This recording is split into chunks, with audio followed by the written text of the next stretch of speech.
Sometimes a twist of fate can bring unexpected emotion to a cry for help. I'm William Shatner. Tonight, true stories that reveal the power we have to change lives on Rescue 911.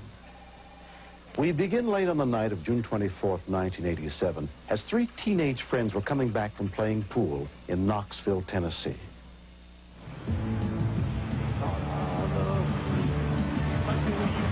Well, what we know happened, one of the kids had a false ID, and they had picked up some liquor. They were drunk, so none of the three should have been driving. I guess at that age, we think we're invincible. We think, well, that can't happen to us.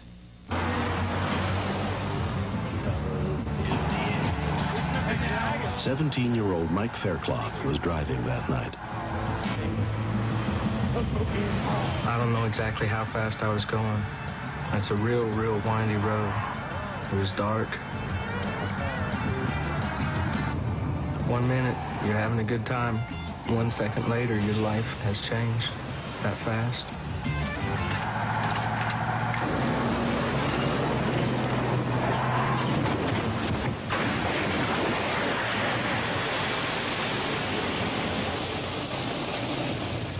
Less than a mile down the road, Donna Davis had just gotten home from work.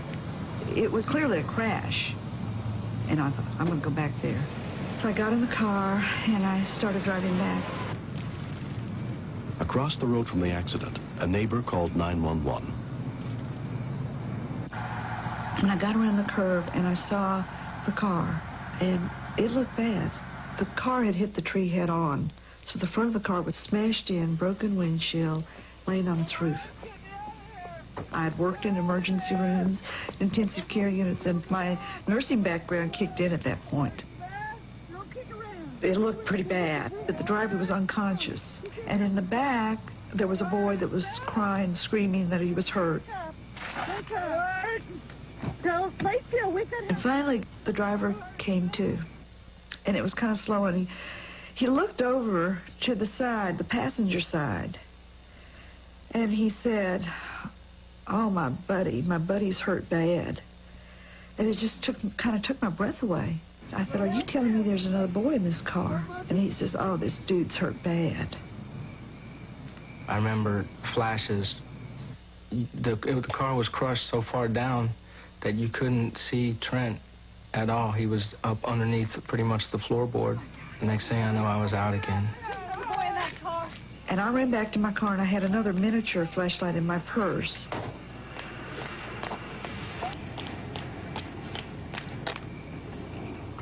All I could see was his chest, and that his left arm was up under his body. Another ambulance! There's another boy in this car! And his left hand was ice cold, and I could not feel a pulse at all.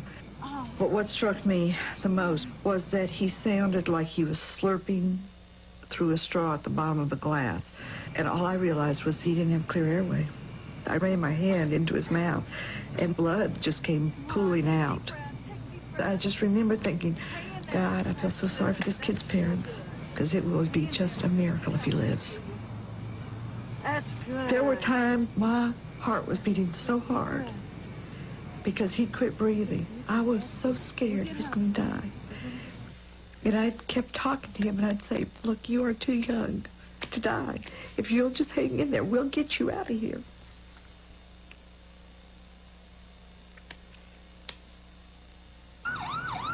Within 7 minutes, members of the Knoxville Volunteer Emergency Rescue Squad arrived at the scene, led by Captain John Yu.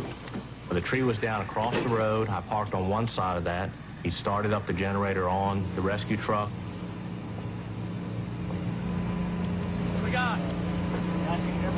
Hear me? Hey, can you hear me? So I remember approaching the car and seeing the car upside down, a person still hanging upside down, and no words coming from their mouth. What do you got here, lady? He was so calm. And I told him, this boy's got massive facial injuries. He's in a coma. I think he's got a really bad injury to his arm because I can get no pulse. It's ice cold. I said, but if we don't get him out of here, he's going to die. He can't breathe. We knew that we had very little time to do it. Immediately commandeered some people to help carry equipment over to the scene. I need some more help here!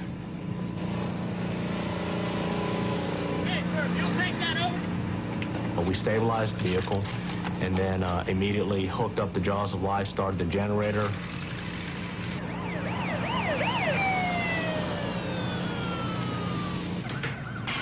Donna's son, Brett Winston, worked at a restaurant in town.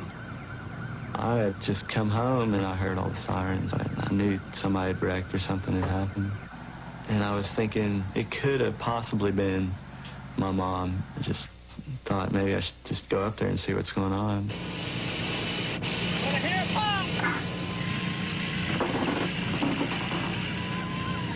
The first thing I see is my mom was over there by the car, so I just stood back.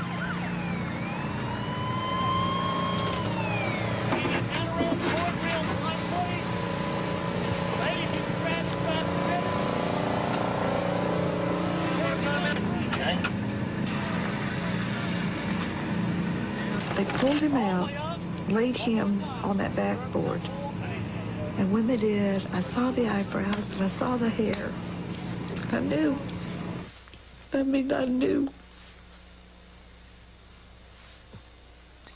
I couldn't say anything. I couldn't say it. I just kept shaking my head. No. And all I could get out was no. No. And finally, I think it was the sheriff or someone looked at me and said, "What?" And I said, "No." I said, "It's my son. It's my son." When we continue, I told Brett, "It's really, really bad, and your brother may not live." And I thought, this is a bad dream. This cannot be happening.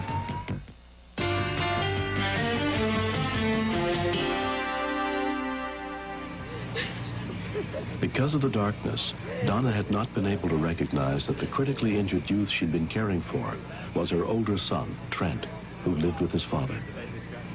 And I thought, this is a bad dream. This cannot be happening. And then it was, can we get him to the hospital alive? Here we go. Good deal.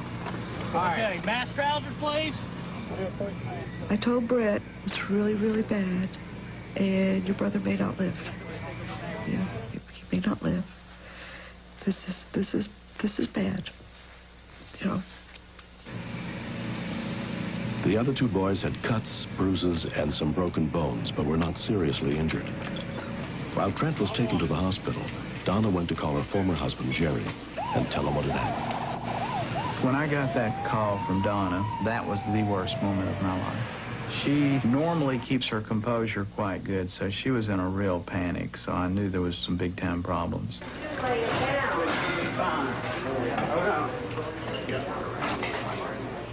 Trent was admitted to Park West Hospital, where he was examined by Dr. Bill Bedwell.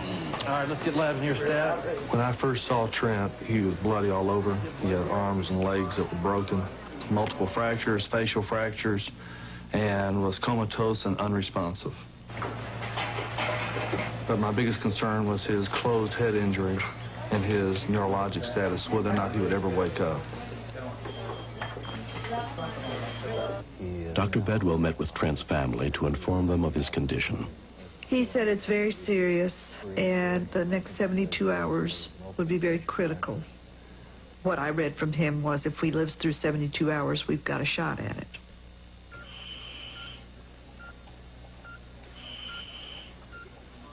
It's just a day-by-day thing. You just try to put out fires. You take care of the bone fractures. You maintain their airway, their breathing, their circulation, and you hope they can wake up and start breathing on their own. But the longer the coma, the more likely they are not to wake up. As every day went by, it became harder and harder. But I could not leave that hospital. I was not going to have, he was just not going to be alone, period. And if he died, he was not going to die without somebody sitting there.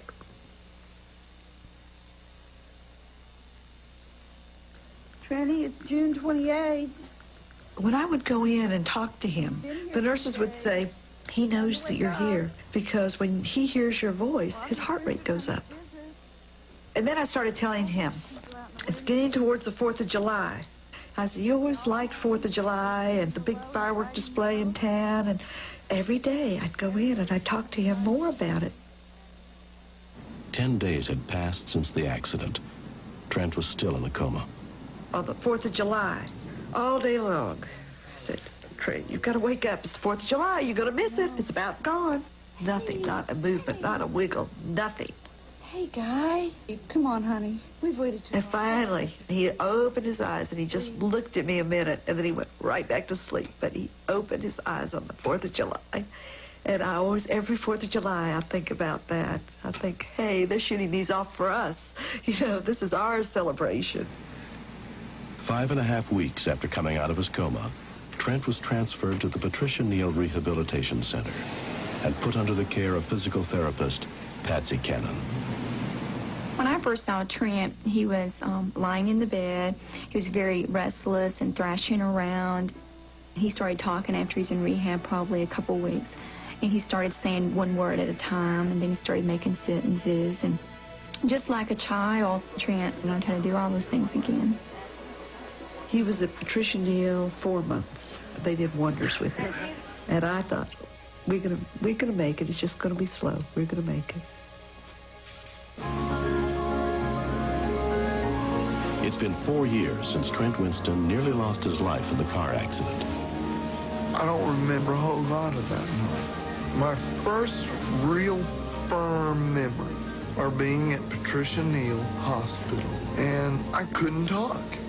It's really weird being 19 years old, and all of a sudden, you can't remember the language you've been speaking your whole life. My mom motivated me. I've got to give her a lot of credit. I mean, she got on my nerves, but she motivated me.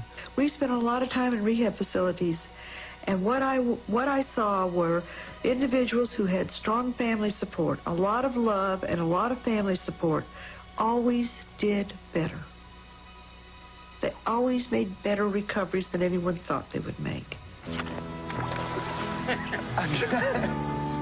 He beat all the odds. I mean, he beat every one of the physicians' predictions all the way through. And he's still the same kid, which is really a wonderful thing.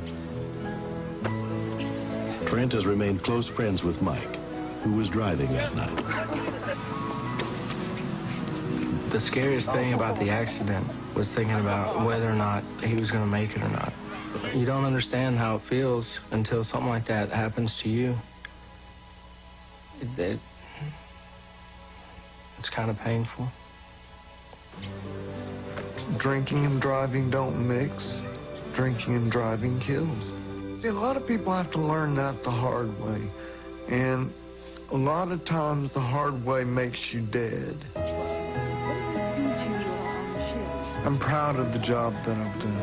I'm beginning my 3rd year in school at the University of Tennessee in Chattanooga. You don't ever quit rehabilitating. The way I think is there's nothing I can't do until I've already failed at it. And nobody's gonna stop me from making myself better. Next. I have not seen very many children survive this. I whispered to a fireman, we've got to hurry. We're going to lose him if we don't.